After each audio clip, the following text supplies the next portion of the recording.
अस्सलाम वालेकुम, welcome back to another video. इस वीडियो में मैं आपको व्हाट्सएप के न्यू अपडेट के बारे में बताऊंगा। जी हाँ दोस्तों, व्हाट्सएप के ऊपर एक न्यू अपडेट आया है। अगर आप लोग किसी भी चैट पर आते हैं और उसके बाद आप लोग यहाँ पर क्लिक करते हैं तीन डॉट्स पर और आप लोग आते हैं यहाँ पर वॉलपेपर ऑप्शन पर क्लिक करते हैं, तो फ्रेंड्स आपको यहाँ पर सॉलिड कलर्स देखने को मिलते हैं, जो कि एंड्रॉयड पर आपको तो मिलते हैं, लेकिन आप लोग iOS यूज़ करते हैं तो वहाँ पर आपको जो सॉलिड कलर्स होते हैं तो वो आपको नहीं मिलते। लेकिन अभी व्हाट्सएप इसी फीचर पर वर्क कर रहा है। अगर आप लोग iOS यूज़र हैं, आप लोग व्हाट्सएप को iOS पर चलाते हैं, तो फ्रेंड्स आप लोग यहाँ पर सेम टू सेम यहाँ पर जो सॉलिड कलर्स आपको देखने को मिलते हैं तो वो आप लोग iOS पर भी सेट कर सकते हैं।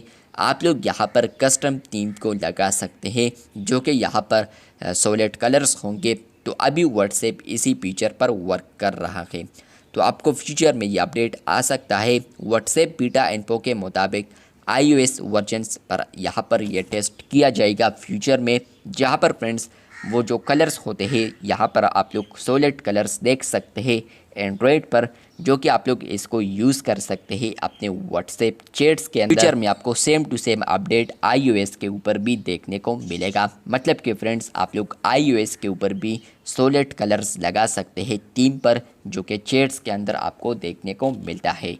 तो आपको जैसे ही ये अपडेट आए आप लोगों ने लाजमी कमेंट बॉक्स में बताना है। अभी इनिशियल स्टेज में आपको 4-5 कलर्स देखने को मिलेंगे फ्यूचर में, लेकिन फ्रेंड्स आप लोग एंड्रॉयड पर देख सकते हैं कि आपको मुख्तलिफ कलर्स देखने को मिलते हैं, लेकिन आपको iOS में 4-5 कलर्स देखने को मिलेंगे इनिशियल स्टेज पर, जो कि आपको फ्यूचर में आ सकते हैं।